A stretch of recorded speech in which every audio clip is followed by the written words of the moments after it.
Assalamualaikum warahmatullahi wabarakatuh. Perkenalkan, nama saya Sofia dengan NIM 200611100203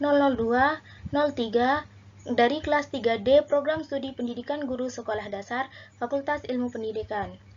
Di sini saya akan menjelaskan tentang istilah dalam seni tari dan juga kaitan ke dalam pendidikan. Yang pertama, yaitu ada improvisasi.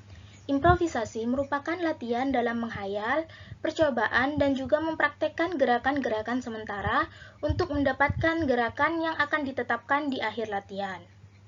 Kemudian yang kedua ada ilustrasi. Ilustrasi merupakan sumber bayangan atau prediksi yang dijadikan dasar-dasar dalam menciptakan gerakan. Selanjutnya yang ketiga ada pola lantai. Pola lantai merupakan garis atau pola panggung yang akan dilewati sekaligus sebagai penurun seluruh gerakan penari dalam pementasan. Yang keempat ada koreografi. Koreografi merupakan ilmu yang mempelajari tentang seluruh pemahaman dan juga seluk-beluk ilmu mengetahui dunia tari. Yang kelima ada ruang. Ruang merupakan elemen dasar dalam tari yang menjadi tempat melakukan gerakan tari, dibuat sejauh mana pencapaian tangan dan kaki saat pementasan. Yang keenam, ada tata rias. Tata rias merupakan istilah yang menitik beratkan pemberian hiasan atau make up kepada penari untuk menambahkan daya tarik dan juga penjelasan karakter agar lebih mudah dipahami. Kemudian, yang ketujuh ada tari klasik. Tari klasik merupakan tarian yang terakhir dipersembahkan turun-temurun di golongan bangsawan, yang sebelumnya tumbuh di tanah keraton dan berkembang di zaman feodal. Contoh tari klasik antara lain yaitu bedaya dan juga golek. Yang kedelapan ada tari kreasi baru. Tari kreasi baru merupakan jenis tari yang dikembangkan tradisional atau klasik dan dimasukkan unsur Indonesia ke dalamnya, sesuai dengan perkembangan zaman pada masa tertentu. Contohnya adalah tari kupu-kupu, tari merak, dan juga tari manipuri. Yang kesembilan ada tari solo. Tari solo merupakan tari yang dibawakan oleh seorang saja, baik pria maupun wanita. Contohnya adalah tari Gatot Kaca dari Jawa Tengah. Yang kesepuluh ada tari duet. Tari duet merupakan tari yang dibawakan oleh dua orang saja, baik pria-pria, wanita pria, ataupun wanita dengan wanita. Contohnya adalah tari topeng dari Jawa Barat. Yang ke-11 ada tari berkelompok. Tari berkelompok adalah tari yang dibawakan oleh banyak orang, dalam artian lebih dari satu, baik pria maupun wanita, gabungan keduanya. Contohnya adalah tari piring, tari kecak, dan lain-lain. Yang ke-12 ada wiraga.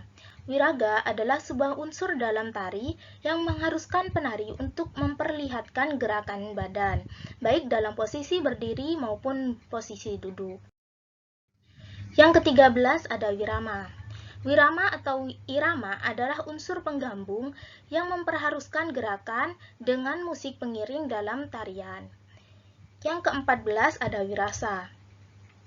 Wirasa merupakan kemampuan penari untuk menyalurkan pesan dalam tarian, untuk bisa memasuki diri mereka sendiri maupun penonton baik lewat ekspresi, rasa, sikap, dan juga karakter. Yang ke-15 ada tari pergaulan.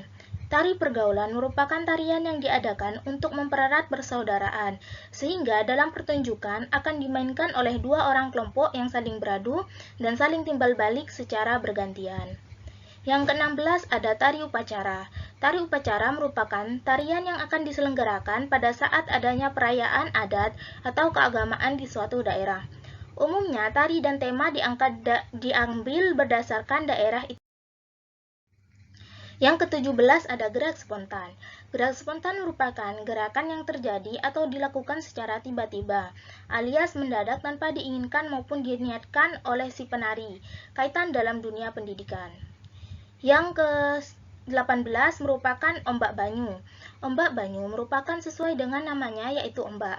Gerakannya dengan menggerakkan badan ke kiri dan ke kanan dengan didahului gerakan ke atas bagaikan ombak yang mengalir. Yang ke-19 ada lumaksana. Lumaksana merupakan gerakan yang dilakukan sambil berjalan serta menerjemahkan masing-masing karakter dari penari. Yang ke-20 merupakan sembahan. Sembahan berarti menyembah, yakni mengembangkan kedua telapak tangan dan menyatukannya di posisi sekitaran dada atau di atas kepala. Dalam seni tari ke dalam pendidikan. Yang pertama yaitu tari upacara.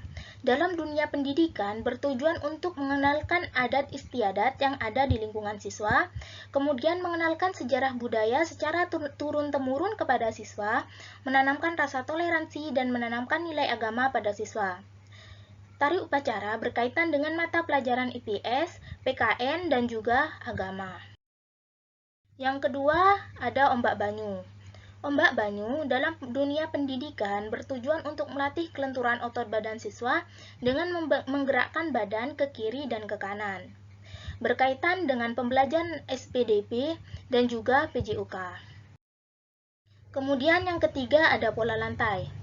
Pola lantai dalam dunia pendidikan bertujuan untuk melatih kefokusan siswa, membantu dalam mengenal pola, baik bentuk garis, yang berupa vertikal dan horizontal, berkaitan dengan mata pelajaran matematika.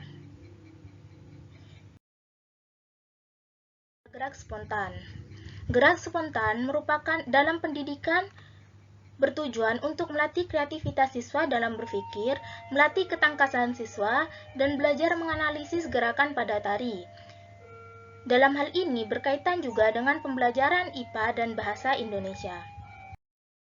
Yang terakhir ada sembahan. Sembahan dalam dunia pendidikan bertujuan untuk membantu siswa dalam memahami dan menanamkan nilai budaya tradisional dan juga siswa dapat belajar berbagai tari tradisional ataupun tari klasik berkaitan dengan pembelajaran PKN. Sekian dari saya, kurang lebihnya saya mohon maaf. Wassalamualaikum warahmatullahi wabarakatuh.